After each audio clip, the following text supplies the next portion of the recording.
신명기 28장은 구약시대에 주어진 여러 가지 율법, 여러 가지 언약 가운데 하나님 계명 가운데 축복과 저주에 대한 언약들이 있습니다. 육신을 가진 모든 사람들은 복을 추구를 하고 그 복을 가지고 이 땅을 살아가는 것을 낙으로 삼고 목적 삼아서 살아가게 되죠. 학교를 다닐 때는 학교에 대한 점수, 친구 관계가 복의 기준이 되고, 또 사회에 다닐 때는 직장이 복의 기준이 되고, 결혼할 때는 또 배우자가 복의 기준이 되고, 또 인생 살아가면서 직장 가운데 성공을 하고 성질을 하는 것이 복의 기준이 되지만, 성경 속에는 사람 열심히 사는 것과 반해서 하나님의 계명, 하나님의 언약을 지킬 때 사람에게 주어진 복이 있다, 이렇게 기록되어 있습니다. 그리고 마찬가지로 하나님의 복, 하나님의 언약을 지키는 사람은 각자의 삶 속에 또 열심히 살고 최선을 다해 살되 하나님의 계명 안에서 최선을 다하며 살고 하나님의 다른 신을 섬기지 않고 또 부모를 사랑하면서 가족을 사랑하면서 이웃에게 섬김과 나눔을 하면서 살아가는 것이 기독교인의 생활 방식이고, 그 생활 방식이 주님께서 약속하신 축복의 근원이 된다, 이렇게 볼 수 있습니다. 그래서 하나님께서 이스라엘 민족과 약속을 맺으시면서 하나님의 살아계심을 눈으로 볼 수는 없지만 법규 외에 또는 하나님의 성막 외에 하나님의 살아계심을 볼 수 있는 것은 없지만은 그러나 하나님이 살아계시다는 명확한 증거를 가지고 법규를 통해서 하나님의 음성을 내시고 성막을 통해서 하나님의 약속인 언약을 지키게 하심으로 언약을 지킨 자에게 복을 주시고 언약을 어긴 자에게 하나님의 두려움의 대상이다 라는 증거를 가르쳐 주시고 하시죠. 사람은 날 때부터 이 축복을 추구하다 보니까 하나님께서 축복이 하나님이라는 것을 우리가 깨닫지 못한다 하면, 또 내 삶 속에 체득되어지지 않는다 하면 우리가 하나님을 섬겨야 될 굳이 좋은 이유가 없습니다. 육신의 본능과 하나님의 요구가 하나가 되어서 우리 삶 속에 하나님을 의지하지 않는 사람보다 뭔가 나은 삶, 뭔가 덕스러운 삶이 있다는 것을 깨닫고 우리가 주님을 섬기게 되죠. 구약시대는 그와 같은 하나님의 살아계심의 축복된 역사가 눈으로, 육신적으로, 육체적으로, 물질로, 건강으로, 실력과 지식으로, 지혜로 이렇게 오게 됩니다. 그러나 신약시대 와서는 주님께서 육신적 관념보다는 마음의 연단을 중심해서 우리를 이끌어가기 때문에 구약에 비해서 많은 복이 올 수는 없는 거지만 그럼에도 불구하고 육신의 고난을 통해서 주님을 닮는 마음, 성품의 연단은 분명히 있다고 볼 수 있죠. 우리가 구약시대의 사람들 같은 경우는 어떻게 해서 복을 받았을까? 언약을 통해서 복을 받았다, 이렇게 생각한다 하면 신약시대 사람들 같은 경우는 어떻게 해야 복을 받을까라고 우리가 단정히 지어서 생각해보면 기도하면 복을 받는다, 기도하면 능력받는다. 그래서 기도가 축복의 근간이기 때문에 거의 모든 집안의 문제라든가 사람에 대한 문제, 미래에 대한 문제가 주어지게 되면 하나님의 언약을 지키려는 것보다는 기도를 중심으로 행복합니다. 그러나 기도를 중심해서 믿음을 가지고 가는 것에 복이 있는 건 틀림없습니다. 틀림없는데 그러면 그렇게 기도하고 그렇게 가는 거였는데 진노를 왜 오는 것인가? 질병을 왜 오는 것인가? 여러 가지 어려움들을 왜 오는 것인가? 라고 그 원인을 성경을 찾아보면은 하나님께서 사람의 유익을 주기 위해서 무조건 어려움을 줬다, 이렇게 보기보다는 구약의 신명기 28장이나 여기 26장에 되어 있는 것처럼 하나님의 언약을 어김으로 우리가 어려움이 왔다, 이렇게 생각해보는 것이 훨씬 더 성경이다, 이렇게 볼 수 있는 것이죠. 그러면 하나님의 언약을 어겨서 뭔가 어려움이 왔을 때 어려움을 해결하는 방법으로는 믿음의 기도, 열심히 기도해서 해결해 가지만, 해결해 갔다 하더라도, 해결해 갔다 할지라도 우리가 하나님의 언약 밖에 있을 경우는 재앙이 다시 오고, 다시 온 재앙을 다시 기도하고, 다시 재앙이 오고, 다시 기도하고, 그래서 이와 같은 것들이 수많은 고리로 계속 이어져 갈 수 있음을 생각할 수 있죠. 그러나 반대로 생각을 해서 우리가 하나님의 언약을 어긴 것을 생각을 해서 언약을 지키고 그리고 기도를 했다 라고 하면 반복적으로 재단이 주어지지 아니하기 때문에 우리가 주 앞에 기도했던 것에 대해서 축복된 삶을 우리 삶 속에 체험할 수 있다, 이렇게 볼 수 있습니다. 그래서 하나님의 언약을 지키는 부분하고 믿음으로 기도하는 이 두 가지 부분이 신약시대에 복을 받는 절대 비결이다, 이렇게 볼 수 있죠. 다만 하나님께서 현재 우리들 앞에 보이지 않지만은 구약시대의 축복과 저주에 대한 언약을 성경에서 기록해 주시면서 그 축복과 저주에 대한 약속에 대한 체결, 사람과 계약서를 썼다는 것처럼 하나님께서 약속에 대한 철저한 하나님은 이행을 하셨는데 사람도 그 이행을 하면 하나님께서 복의 일로 하나님과 맺은 약속을 이행하지 않으면 사람이 재앙에도 이렇게 인도받는다는 것을 볼 수 있습니다. 하나님은 까닭 없이 이유 없이 사람에게 재앙을 주는 일은 전혀 없습니다. 왜냐하면 공중에 나는 새 한 마리 풀몰려 하까지도 하나님의 전능하심 속에 완벽하게 인도되기 때문에 하나님의 허락하심 없이 재앙이 주어졌다든가 하나님의 허락하심 없이 진노가 주어졌다 이런 것들은 우리가 성경 안에서 하나님의 전능성에 대한 의심일 뿐이다. 하나님의 전능성 안에서는 완벽하게 모든 것들이 하나님의 계획과 하나님의 언약을 지켰냐 지키지 않느냐에 따른 허락과 불허 이 두 가지로 지각돼서 볼 수 있습니다. 그래서 신약에서는 믿음을 더해서도 볼 수 있는 거죠. 그래서 하나님과 사람이 약속을 맺는다는 것은 굉장히 중요하고 약속을 지킨다는 것도 아주 중요합니다. 특히 기독교인들이 은혜 시대이고 자유 시대이기 때문에 하나님의 언약은 기억하지 않고 믿음으로만 또는 기도로만 이렇게 나아간다는 것은 재앙을 너무나 등한시하는 것이다 알고 수 있고, 또 그렇게 하다 보니까 재앙은 하나님이 주는 것이 아니고 자연이 어쩌다 생긴 일이고 사단이 어쩌다 준 일이고 우연찮게 생긴 일이라 이렇게 착각하는 경우가 많습니다. 그러나 하나님이 시키심이 아니고야 선지자는 말하지 않고 선지자 하나님께서 감동을 주시면 선지자가 어쩔 수 없이 말할 수밖에 없게 되는데 모든 일들은 하나님께서 허락한 가운데 자연재해가 여러분들이 주어진다는 걸 볼 수 있죠. 그래서 신약이든 구약이든 하나님의 언약을 따라서 사람을 살아갈 수 있는 경우는 없습니다. 하나님의 언약을 알고 지키는 것이 우리의 삶의 축복이고 축복을 오래 가지고 갈 수 있는 비결이라고 볼 수 있고, 그 하나님의 언약적인 부분을 어지기지만 낳는다고 하면 하나님의 축복된 부분이 계속 이어져서 유지될 수 있기 때문에 우리에게 큰 기쁨도 될 수 있다고 볼 수 있습니다. 그래서 신명기 28장을 들어가기 전에 언약을 중심해서 여러 가지가 기록이 되어 있는데 언약적인 부분을 한번 살펴보는 것이죠. 그 하나님께서 언약을 주시면서 그 계약서를 쓰십니다. 계약서를 쓰시는 부분이 출애굽기 24장에 되어 있습니다. 출애굽기 24장의 이 부분을 한번 보고 가야 됩니다. 우리가 집을 구입을 해도 계약서를 쓰고 회사에 들어갈 때도 계약서를 씁니다. 언약서를 쓰죠. 회사에 들어갈 때도 집에 가면 가문이 있고 국가에 헌법이 있고 이런 것처럼 하나님께서도 이스라엘 백성을 이끌어 가시면서 그들과 계약서를 줬습니다. 그 계약서를 쓰는 것이 아주 중요한데, 하나님은 하나님보다 높은 자가 없기 때문에 하나님의 이름을 들여서 스스로 맹세를 하시고 백성들은 피를 가지고 전쟁의 피를 가지고 생명을 누리면서 약속을 하게 되는 부분이 신명기 20장 1절에 되어 있습니다. 읽으면서 보도록 하겠습니다. 또 모세기 시대에 너는 아론과 나답과 아비후와 이스라엘 장로 70명과 함께 여호와께로 올라가 멀리서 경배하고 너 모세만 여호와께 가까이 나오고 그들은 가까이 나오지 말며 백성은 너와 함께 올라오지 말지니라 라고 해서 지도자인 모세와 그리고 모세의 아들들인 대제사장으로 임명되어질 모세의 아들들과 장로 70명이 하나님을 만나러 갑니다. 물론 하나님이 형태는 없고 형상은 없지만 신뢰성 가운데서 하나님께서 여러 가지 불과 불과 음성과 내성과 전동과 이와 같은 것들로 임재하셔서 모습은 없지만 음성은 들리게 되고 그 음성이 빽빽한 그 가운데서 나오는 것을 듣게 되는데, 모세와 가족들, 자녀들뿐만 아니라 70장로 가족도 올라가서 하나님의 음성을 듣게 되는 것이죠. 그러나 하나님은 하나님께 가까이 나오는 자들은 그중에서 모세로만 나오라 이렇게 말씀하고 있는 겁니다. 3절 모세가 와서 여호와의 모든 말씀과 그의 모든 율례를 백성에게 전하며 그들이 한 소리로 응답하리되 여호와께서 말씀하신 모든 것을 우리가 준행하리다. 하나님께서 말씀하시고 모세가 듣고 들은 말씀을 모세가 백성들 전달합니다. 백성들이 아멘, 우리가 듣겠습니다, 지키겠습니다, 아멘 라고 말하게 되더라고 말이죠.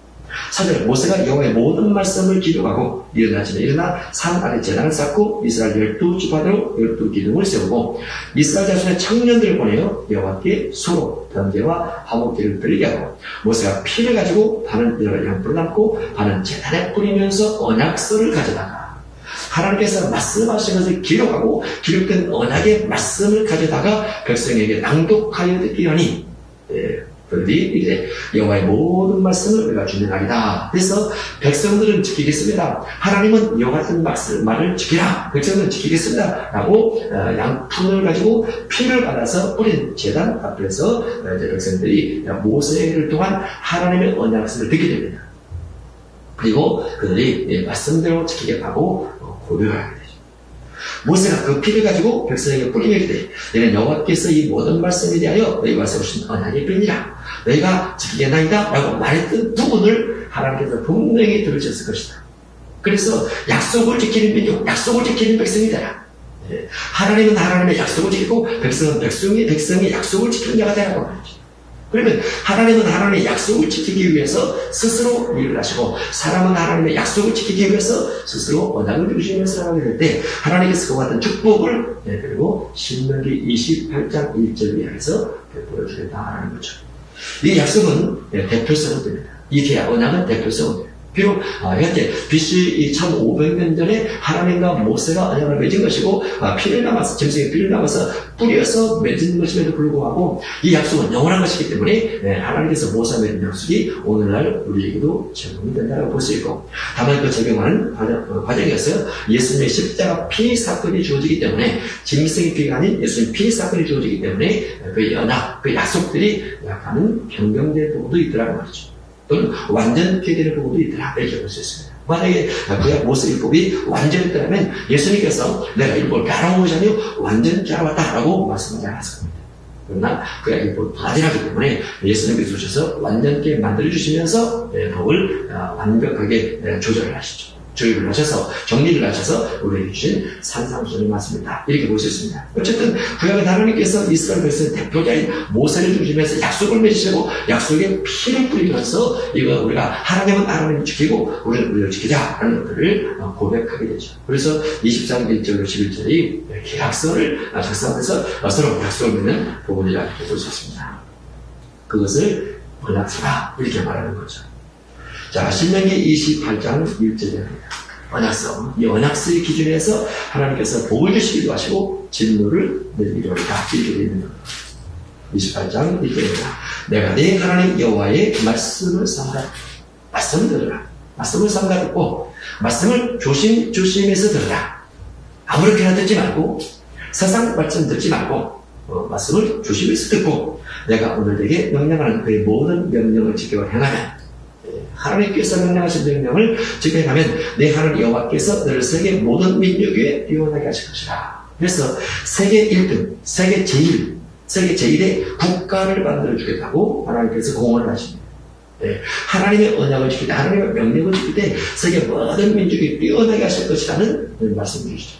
그러면 이 말씀대로 이스라엘 백성들이 하나님의 언약을 지켜서 세계 모든 민족이 뛰어난 때가 있었는가? 그런 때가 있었는가? 이스라엘 열왕 시대에 39명의 왕주가 등장을 하고 사람들이 있는데 그 39명의 왕주 가운데서 세계 민족이 뛰어난 민족이 있었는가? 뛰어난 왕들이 있었는가? 예, 있었죠. 다만 소수밖에 되지 않았다는 것이 안타깝지만은 그러나 하나님의 말씀 안에서 그렇게 되는 들이 있습니다. 다른 말로 다윗과 그리고 솔로몬 이 두 왕 시대에 세계 모든 민족이 뛰어나서 세계 모든 민족으로부터 조공을 받게 됩니다. 다윗은 전쟁을 통해서 이김으로 조공을 받게 되고 솔로몬은 지혜로 말을 가리켜서 조공을 받게 되는데 다윗과 솔로몬과 다윗이 어렸을 때부터 하나님의 말씀에 근거해서 하나님의 계명을 지키는 삶을 살아갔죠. 사랑 중심의 삶을 살아갔습니다. 배고픈 자에게는 하나님의 성전에 제사만 먹는 것도 먹어도 괜찮다 하면서 다윗과 함께하는 동료들에게 성전 무게품을 나눠주게 되죠. 우리 경우는 제사만 먹는 것 음식이지만은 3일 사흘길을 굶어서 비진맥지 않고 죽게 됐을 때 그 사랑에 갇히면서 다윗이 그들에게 먹였던 그래서 하나님께서 다윗의 인생에 세계 열강을 지배할 수 있도록 권력을 주십니다. 그것은 다윗이 하나님의 말씀, 하나님의 언약에 순종해 주어진 결과가 이렇게 볼 수 있죠. 솔로몬 같은 경우도 솔로몬에게 하나님의 지혜가 주어졌을 때까지는 솔로몬이 하나님 앞에 참으로 율법을 지켜내야 했습니다. 아버지 다윗이 솔로몬에게 유언을 주면서 어떠한 일이 있을지라도 하나님의 계명, 하나님의 율법을 절대 떠나지 말고 그 안에 거하도록 하라. 이렇게 유언을 주시고 그 유언을 받은 솔로몬이 국가를 통치하면서 하나님의 말씀을 쫓아 하다 보니까 그 국가가 강건하고 그 국가를 중심해서 여러 국가에서 조공을 갖추기 위해서 솔로몬 앞에 나온 적이 있습니다. 물론 그 후에는 타락에 대해서 여러 가지 변질된 악한 일들도 많이 하게 됐지만은 하나님의 계명을 지킨 때만큼은 하나님께서 그에게 준 복이 커서 열방 민족 위에 뛰어난 민족이 됐다. 이렇게 볼 수 있는 것이죠. 세계 모든 민족이 뛰어나게 되는 것은 자고 일어나니 어느 날 하루아침에 됐다. 이건 아닙니다. 그러나 하나님께서 말씀을 약속하신 약속만큼은 반드시 성취될 것이고, 우리는 세계 모든 민족이 뛰어난 사람이 되게 없어서 이런 것보다는 어떻게 하면 주님의 명령을 지킬 수 있을까? 어떻게 하면 주님의 계명을 잘 지킬 수 있을까? 여기에 마음을 더 많이 두어서 주님의 계명을 지킴으로 자연스럽게 세계 모든 민족에게 뛰어날 수 있는 사람이 되어져가는 것이 아름다운 신앙의 모습입니다. 이렇게 볼 수 있습니다. 이제 내가 내 하나님 여호와의 말씀을 청종하면 이 모든 복이 내게 임하며 내게 이르리라. 하나님의 말씀을 청종하면, 청종이 무엇입니까? 듣고 그리고 순종하는 거죠. 말씀을 듣고 순종하는 것. 우리의 삶의 복이 내 삶의 노력, 내 삶의 힘쓰과 애씀 가운데서만 온다, 이렇게 생각합니다. 왜냐하면 우리가 주변에 많은 이웃들이나 많은 사람들 보면 정말 영화로 삼을 만큼 많은 사람들이 있어요. 근데 그 사람들이 여러 가지 육신의 수고를 아끼지 않고 감에도 불구하고 일이 형통치 않았던 사람들이 많이 있어요. 물론 그렇다고 그리스도 예수 안에 있어서 다 그런다 그렇게 말할 수는 없는 거지만은, 그럼에도 불구하고 그리스도 예수 안에서 인생의 목적을 물질해 주지 않고 평안해 주고 감사해 주고 행복해 주고 요구하던 사람들은 그와 같은 맛을 잘 보며 살아가는 거죠. 그래서 인생이란 내가 살아가고 다른 노력에 의해서 결과가 주어지는 것이 아니고, 하나님께서 우리의 삶을 붙들고 하나님께서 우리를 이끌어 가시는 그 안에서 최선을 다할 때 하나님의 복이 주어지는 것이 아닌가, 이렇게 보는 거죠. 그래서 여기 보면은 청종하면, 이 말이 말씀을 듣고 말씀 따라 순종하면 이 의미가 들리는 거죠. 이 말씀을 듣고 순종한다는 것이 첫 번째가 우상 숭배에 관련된 것들을 빼는 거죠. 우상과 관련된가? 우상과 관련된 걸 빼고 하나님을 섬기면서, 하나님만 섬기면서 하나님께서 하나님의 계명을 지킨 자에게 복을 주신다는 그 믿음의 약속을 믿고 앞으로 가보는 거죠. 그래서 이 말씀을 청종하면 이 모든 복이 내게 임하며 내게 이르리라고 기록되어 있습니다. 결국은 성읍에서 복을 받는 비결은 하나님의 말씀을 청종하는 거예요. 들에서 복을 받는 비결도 하나님의 말씀을 청종하는 거예요. 그리고 내 몸에 자녀가 복을 받는 것도 하나님의 말씀을 청종하는 거죠. 내 도지의 소산과 내 짐승의 새끼와 소와 양의 새끼가 복을 받는 것도, 모든 소산, 모든 자녀, 모든 짐승의 새끼가 복을 받을 수 있는 것도 하나님 말씀에 청종하는 것에 근거하다, 이렇게 되어 있습니다. 이 부분이 어디까지 흘러가게 되냐면 신명기 28장 1절로 14절까지 쭉 흘러가게 됩니다. 13절까지 쭉 올라가서 하나님의 계명을 지키는 것 속에 사람의 모든 축복이 달려있다 라고 되어 있어요. 물론 그 가운데 하나님께서 어떤 사람이 농사를 전혀 짓지 않는 사람에게 농사 진 것처럼 열매를 주신다, 이럴 수 없는 거죠. 그러나 하나님의 계명을 지키면서 내가 내게 주어진 그와 같은 직업적 일이라든가 사회적 일에 최선을 다해서 충성을 다하게 되면 하나님께서 그런 성격을 통해서 복을 갑절을 주시고 그런 복을 책임지신다고 약속하신 부분이 이루어지리라, 이렇게 볼 수 있는 것입니다. 그래서 신명기 18장 3절 이하에 성읍에서도 들에서도 자녀가 소산의 복을 받고 광교리와 흑반도 그릇이 복을 받으며 26절은 들어와도 복을 받고 나가도 복을 받을 것입니다 하고 되는 부분이 있는 거죠. 7절에 보면 여호와께서 너를 대적하기 위하여 일어난 적군들을 내 앞에서 패하시리니, 적군이 나타나서 성읍을 에워싼다 할지라도 하나님의 계명을 지키는 가운데서는 하나님께서 적군들을 물리치고 적군들을 패배시켜서 쫓아내겠다라고 되어 있습니다. 이걸 본다면 하나님의 계명을 지키지 아니하는 가운데 있을 때는 하나님의 적군들을 막을 수가 없다는 거죠. 그래서 하나님의 계명을 지킴과 하나님의 계명을 어길 속에 국가적 혼란도 주어질 수 있고 국가적 질서와 평안도 주어질 수 있다고 볼 수 있습니다. 우리는 우리의 믿음을 통해서 국가가 지켜질 수 있도록, 우리의 믿음을 통해서 가정과 사회가 지켜질 수 있도록 기도해야 되고, 가정과 사회가 지켜질 수 있도록 하나님의 계명을 쫓는 삶을 살아야 되는 거죠. 그럴 때 하나님의 보호하심이 국가 안에 있다, 이렇게 볼 수 있습니다. 그리고 7절 가만히 보면 한 길로 너를 치러 들어왔으나 내 앞에서 7길로 도망하리라 하면서 한 길로 치러 들어오는 자가 있다. 하나님의 계명, 하나님 말씀에 청종해서 순종하며 사람에도 불구하고 한 길로 너를 치기 위해서 들어오는 자가 있다는 거죠. 그러니까 재난이 전혀 없이 무의도시할 정도로 편안하게 살아가는 것이 하나님께서 우리 축복합니다. 하나님은 우리 그런 축복을 주지 않습니다. 그런 것이 아니고 악한 자가 쳐들어올 수 있지만 그 악한 자를 7길로 도망가게 만들 수 있는 육적 군대의 힘, 영적 군대의 힘이 하나님의 계명을 지키는 가운데 우리에게 주신 주님의 은혜로 있다라고 합니다. 8절 여호와께서 명령하사 내 창고와 내 손으로 하는 모든 일에 복을 내리시며 내 하나님 여호와께서 내게 주신 땅에서 내게 복을 주실 것이며 여호와께서 내게 맹세하신 대로 너를 세워 자기의 성민이 되게 하시니 기독교 국가와 같습니다. 성민이 된다는 것은 하나님의 말씀에 순종하며 살게 되면 하나님께서 기독교 국가를 만들어줍니다. 반대로 하나님 말씀 중심에서 하나님 말고 다른 신을 섬기게 되면 하나님을 중심한 신앙이 되지 못하기 때문에 하나님께서 자기의 성민, 곧 기독교 국가로 만들어줄 수 없다라고 볼 수 있는 것이죠. 성민이 되게 하셨니 이는 내가 하나님 여호와의 명령을 지켜 그 길로 행할 것입니다. 계명을 지키는 게 누구입니까? 땅의 모든 백성이 여호와의 이름이 너를 위하여 불리는 것을 보고 너를 두려워하리라. 우리가 믿는 하나님 때문에 내 주변에 있는 사람들이 네가 믿는 예수 때문에 네가 믿는 하나님 때문에 내가 너를 내려가거나 건들 수가 없어. 이런 말 나올 정도로 우리가 믿음을 굳세게 하고 하나님의 언약을 지키면서 그렇게 그래야 되겠죠. 11절 여호와께서 내게 주리라고 내 조상들에게 맹세하신 땅에서 내게 복을 주사 내 몸의 수산과 가축의 새끼와 도주의 수산을 많게 하시며 가나안 땅에 입성해서 농사를 지면서 할 때 목축업을 하면서 할 때 하나님께 주실 축복이라고 나와 있습니다. 목축업도 푸른 조장에 인도해 가될 양들, 염소들, 소들 이와 같은 인도해 가는데 푸른 조장이 말라버리면 짐승이나 복이 없습니다. 토지의 수산이 많게 되려면 적정한 바람과 적정한 물과 적정한 토양 이와 같은 것들이 복합적으로 자리 앞에 있을 때 토지의 수산이 많게 되는데 하나님의 계명을 지키면서 하나님께서 이와 같은 부분까지도 축복해 주시라고 기록되어 있습니다.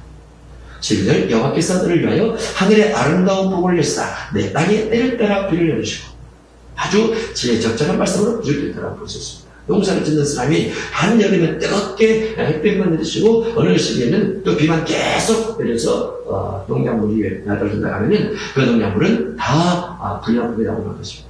하나님께서 때를 따라서 여름에는 여름에 맞는 비, 가을에는 가을에 맞는 뜨거운 햇빛, 그리고 겨울에는 겨울에 맞는 차가운 눈 이런 같은 것들을 통해서 하나님께서 공급해 주신다고 되어 있습니다.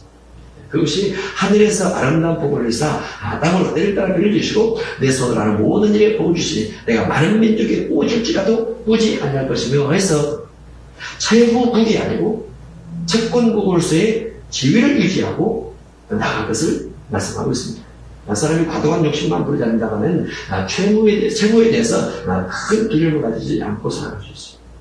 그런데 사람이 욕심을 부리다 보니까 현대에 대한 삶보다 훨씬 더 나은 삶을 빌리는 공부를 하다 보니까 빌리게 되고 돈을 얻게 되고 하면서 채무자로서 전락하는 경우가 많이 있는 것이죠. 그러나 성경은 하나님의 말씀에 순종하게 되면 채무자가 되지 않고 채권자로서의 지위를 간직하고 갈 수 있다고 이렇게 기록되어 있습니다. 여호와께서 너를 머리가 되고 꼬리가 되지 않게 하시며 위에만 있고 아래에 있지 않게 하시니 오직 너는 내가 오늘 내게 명령하는 내 하나님 여호와의 명령을 듣고 지켜 행하라. 명령을 지켜 행하라. 명령을 지켜 행하게 되면 머리가 되고 위에만 있으리라 라고 얘기했습니다. 머리만 되고 머리가 되고 위에만 있습니다.